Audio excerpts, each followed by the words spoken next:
प्यास लग गई, भूख लगने लगी, प्यास लगने लगी कि मेरे को पानी पीना पड़ेगा, घबराहट हो रही, पानी पीना पड़ेगा। एक डेढ़ घंटे सोने के बाद अचानक नींद खुले और आपको प्यास लगे, समझ लेना आपके पितृ भूखे हैं और प्यास है।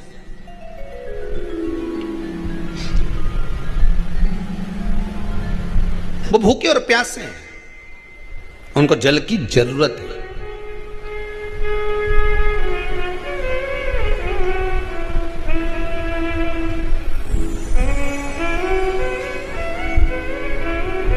किसी भी नदी में, सरोवर में, कुंड में, बावड़ी में, तालाब में, आप तीर्थ में जाकर जब स्नान करते हैं तो स्नान करने के बाद एक काम का नियम बना लो कि अपने हाथ की अंजलि में जल लेकर अपने पूर्वजों को देना। प्यासे रहते हैं, भाग मांगते हैं।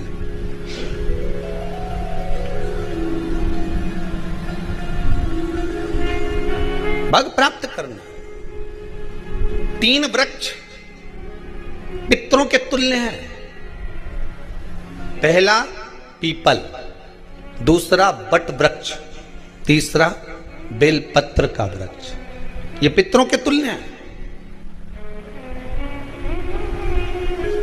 अगर आपको रात्रि में नींद नहीं आ रही है, ऐसा लगता है कि रात्रि को 1 घंटा 1.5 घंटा सोने के बाद कुछ गलत विचार आने लगते हैं, नींद सुबह 3 बजे तक, 4 बजे तक नहीं आती, 4 बजे के बाद फिर नींद आती है, तो एक प्रैक्टिकल जरूर कर देखना। एक प्रैक्टिकल करने में क्या जाता है, प्रयास करने में क्या कुछ जाता है क्या? प्रैक्टिकल कर देखना कि कहीं सियोर वाला महाराज झूठ तो नहीं बोल रहा, तो प्रैक्टिकल करने में कुछ नहीं जाए। 1 लोटा पानी लो, उसमें थोड़ा सा कच्चा दूध डाल लीजिए। बेलपत्री का पेड़ या पीपल का पेड़ या बट का पेड़, इन पेड़ के नीचे ले जाकर उस दूध को दोपहर में सुबह 10 बजे से लेकर 12 बजे के बीच में ले जाकर चढ़ा दीजिए। रात्रि को फिर ना आपको प्यास लगेगी, ना भूख लगेगी, नींद एक बार लगी तो सुबह ही खुलेगी। प्रैक्टिकल करने में क्या जाता है? पानी डालने में तुम्हारा कुछ जाएगा? अरे बोलो तो सरी, हमें 10 रुपया का दूध जरूर उसमें, और तुम इतनी चतुर हो, इतना सारा दूध थोड़ी डालोगी, तो 2 चिल्ली डालोगे। कहाँ तुम इतना डालने वाली हो है?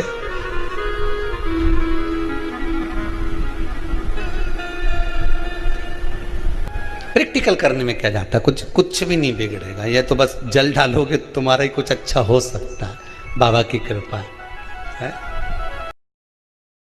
अमावस्या के दिन आपको लगता है कुछ ना कुछ तकलीफें लग रही है, तो एक पीपल का पत्ता ले लो, उसके ऊपर एक कपूर का टुकड़ा ले लो, सारे घर में घुमाकर उसको दरवाजे के बीच मध्य में जलाकर रख दीजिए। थोड़ी सी देर जला दीजिए, 20 से 25 मिनट के अंदर स्वयं गुरु बाबा कहते हैं, राम सुनो, यदि कोई आरती में, पूजन में, घर में एक कपूर का टुकड़ा आरती के बाद में जब समर्पित करेगा तो उसको अश्वमेध यज्ञ का पुण्य प्राप्त हो जाएगा। अश्वमेध यज्ञ के पुण्य को पाने के लिए कपूर का टुकड़ा आज भी आरती में जलाया जाएगा, आज भी। एक कपूर का टुकड़ा सूखा का, इसीलिए हमारे यहाँ शास्त्र कहता है महाराज, जब आपको घर में अगर ऐसा लगने लगे कि 15 दिन से बहुत बेचैनी है, बहुत दुख तकलीफ लग रही है, कोई ना कोई बीमार पड़ रहा है, कुछ ना कुछ तकलीफें लग रही है, तो एक पीपल का पत्ता ले लो, उसके ऊपर एक कपूर का टुकड़ा ले लो, सारे घर में घुमाकर उसको दरवाजे के बीच मध्य में जलाकर रख दीजिए। थोड़ी सी देर जला दीजिए, 20 से 25 मिनट के अंदर मकान में एनर्जी वापस आ जाएगी, उस भवन में एनर्जी वापस प्राप्त हो जाएगी। अमावस्या के दिन आपको लगता है कि हमारे पूर्वजों का उद्धार नहीं हुआ, हमारे पूर्वजों का कल्याण नहीं हुआ, कहीं अधोगति में कोई चला गया है, उसका बस एक बार, रोज नहीं जरूरत है, प्रतिदिन जरूरत ही नहीं, महीने में एक बार अगर अमावस्या के दिन भी आपने चंदन के थोड़ा सा चंदन अगर मेरे देवाधिदेव महादेव को 7 स्थान पर समर्पित किया है। अशोक यहाँ पर वर्णन कर रही है, मैना, धन्य और कला की कथा कर रही है।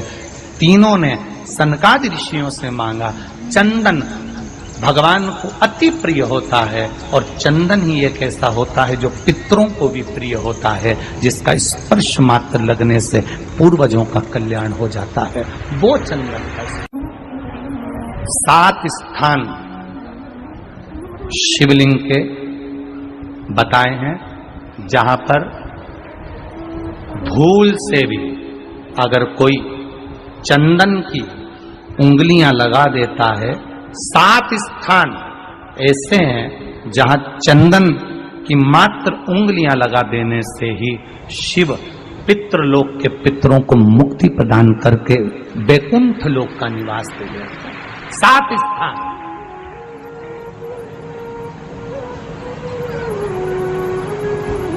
और वो 7 स्थान जो चंदन के बताए गए हैं, पहला भगवान देवाधिदेव महादेव के शिवलिंग पर चंदन का लेपन। समझ लेना जरा बहुत अच्छे से। आपको लगता है स्वप्न में कोई मुर्दे दिख रहे हैं, या कोई जल रहा है, या कोई मर रहा है, या कोई चला गया है, ऐसा भय लगता है।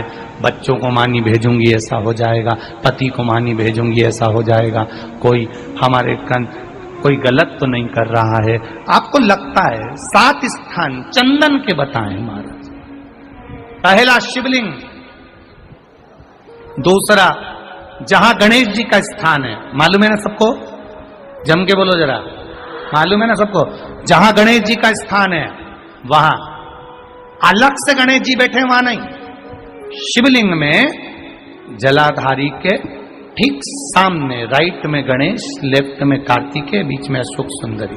तो पहला चंदन बाबा के शिवलिंग पर, दूसरा गणेश जी पर चंदन की उंगली, तीसरा षडानंद कार्तिकेय पर चंदन की उंगली, चौथा अशोक सुंदरी पर चंदन की उंगली, पांचवा जलाधारी पर चंदन की उंगली, छठा जो शिवलिंग का जल बह रहा है इसके ठीक विपरीत की ओर चंदन की उंगली, और 7वां चंदन नंदी के मस्तक के ऊपर जो 2 सींग लगे रहते हैं उस पर चंदन की उंगली।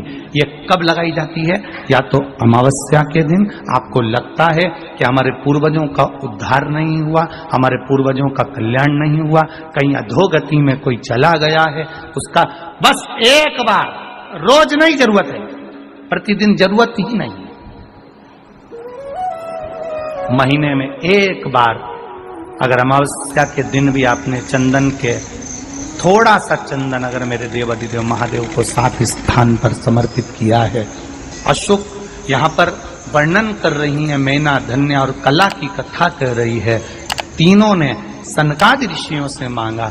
चंदन भगवान को अति प्रिय होता है और चंदन ही एक ऐसा होता है जो पितरों को भी प्रिय होता है, जिसका स्पर्श मात्र लगने से पूर्वजों का कल्याण हो जाता है। वो चंदन का। आपके घर में पितृदोष है, आपको ऐसा महसूस होता है, आपको लगता है, तो किसी भी नवरात्रि के पहले जो अमावस्या पड़ती है, मान लो अपन अमावस्या पड़ी, आप एक अंदाजा लगाइए, तो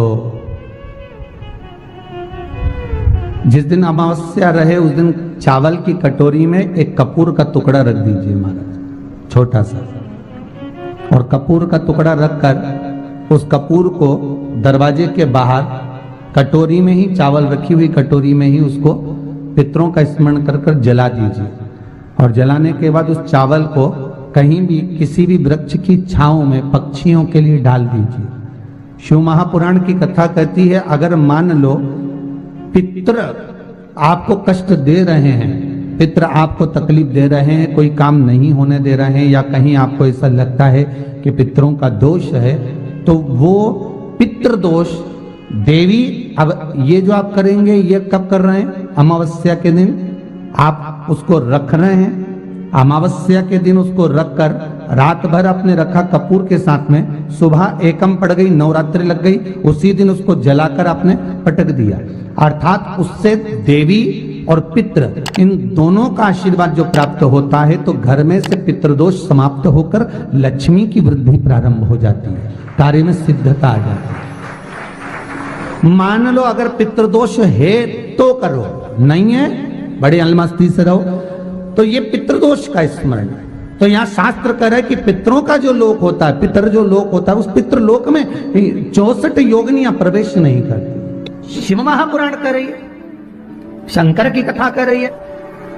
एक छोटा सा उपाय अवश्य करिएगा। मान लो आपको लग रहा है कि आपके घर में पितृदोष है, आपको ऐसा महसूस होता है, अमावस्या पड़ती है, चावल की कटोरी में एक कपूर का टुकड़ा रख दीजिए महाराज, छोटा सा, और कपूर का टुकड़ा रखकर उस कपूर को दरवाजे के बाहर कटोरी में ही, चावल रखी हुई कटोरी में ही उसको पितरों का स्मरण कर कर जला दीजिए।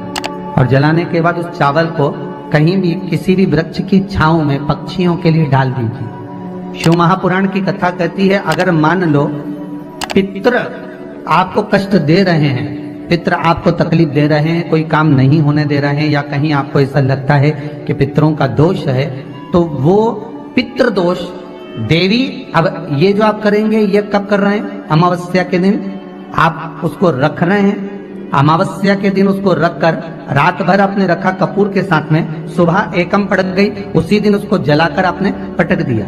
अर्थात उससे देवी और पितृ इन दोनों का आशीर्वाद जो प्राप्त होता है, तो घर में से पितृदोष समाप्त होकर लक्ष्मी की वृद्धि प्रारंभ हो जाती है। अमावस्या के दिन प्रदोष काल में, प्रदोष के समय पर, प्रदोष काल में शाम के समय पर जाकर किसी भी नदी, तालाब, बावड़ी, कुआं, कहीं ना कहीं जो आपके पास में हो, वहां पर एक घी का दिया, बत्ती का मुंह दक्षिण की ओर कर कर अवश्य जला कर जाना, सारे पितृ दोष समाप्त हो जाएगा। अगर नदी, तालाब, बावड़ी, कुआं नहीं है तो पीपल का वृक्ष हो या बेलपत्री का वृक्ष हो या बट का वृक्ष हो, उसके नीचे लगा दो प्रदोष काल में। पर अमावस्या के दिन लगाएं जरूर। क्यों?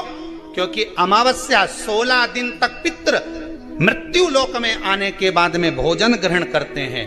अमावस्या के दिन पितृ शाम के समय प्रदोष काल में शंकर भगवान का नाम जाप कर कर नदी, तालाब, बावड़ी पर पानी पीने जाते हैं। वहां से जल का आचमन कर कर पितृ अपने लोक को चले जाते हैं प्रदोष काल के समय पर। इसलिए प्रदोष काल में जलाशय के पास में बावड़ी, कुआं, नदी, तालाब के किनारे पर दिया लगाया जाता है, दक्षिण की ओर मुख कर कर बत्ती का, तो पितृ आशीर्वाद देते हुए जाते हैं कि फलो फूलो, आगे बढ़ो, उन्नति करो, तरक्की करो। ये पितरों का आशीर्वाद रहता है, पितरों का वर रहता है। आप देंगे, कुछ करा ना करा, फिर अमावस्या के दिन उस दिन दिया दक्षिण की ओर बाती का मुख कर कर। 7 स्थान ऐसे हैं जहां चंदन की मात्र उंगलियां लगा देने से ही शिव पितृलोक के पितरों को मुक्ति प्रदान करके बैकुंठ लोक का निवास दे रहे हैं। 7 स्थान, और वो 7 स्थान जो चंदन के बताए गए हैं। पहला, भगवान देवाधिदेव महादेव के शिवलिंग पर चंदन का लेपन। समझ लेना जरा बहुत अच्छे से। आपको लगता है स्वप्न में कोई मुर्दे दिख रहे हैं, या कोई जल रहा है, या कोई मर रहा है, या कोई चला गया है, ऐसा भय लगता है, बच्चों को मानी भेजूंगी ऐसा हो जाएगा। जिनके यहाँ पितृदोष होता है, काल सर्प दोष होता है, वास्तु दोष होता है, उनको ज्यादा कुछ नहीं करना होना। महाराज, एक बेल का फल लीजिए, उसके अंदर का जो गुर्दा होता है, अंदर का जो भाग होता है, उसको निकाल लीजिए, और उस बेल के फल में आटा सेक कर उसमें शक्कर मिलाकर उसको उसके अंदर भर लीजिए। अमावस्या के दिन सुबह 10 बजे से पहले उसको अपने घर में घुमाने के बाद में जिसको काल सर्प दोष बताया है, पितृदोष बताया है, या वास्तु दोष का स्मरण बताया है, घर में सब दूर घुमाकर अपने परिवार का हाथ का स्पर्श कराकर पीपल के पेड़ के नीचे खड्डा खोदकर उस बेलपत्र के उस फल को दाब दीजिए। महाराज, केवल एक अमावस्या करना रहता है, पितरों के दोष से मुक्ति मिलती है और हमारे घर के कार्य सफल होना प्रारंभ हो जाता है। पति को मानी भेजूंगी ऐसा हो जाएगा। कोई हमारे कोई गलत तो नहीं कर रहा है, आपको लगता है। 7 स्थान चंदन के बताएं, बाबा के शिवलिंग पर, दूसरा गणेश जी पर चंदन की उंगली, तीसरा षडानंद कार्तिकेय पर चंदन की उंगली, चौथा अशोक सुंदरी पर चंदन की उंगली, 5वां जलाधारी पर चंदन की उंगली, छठा जो शिवलिंग का जल बह रहा है, इसके ठीक विपरीत की ओर चंदन की उंगली और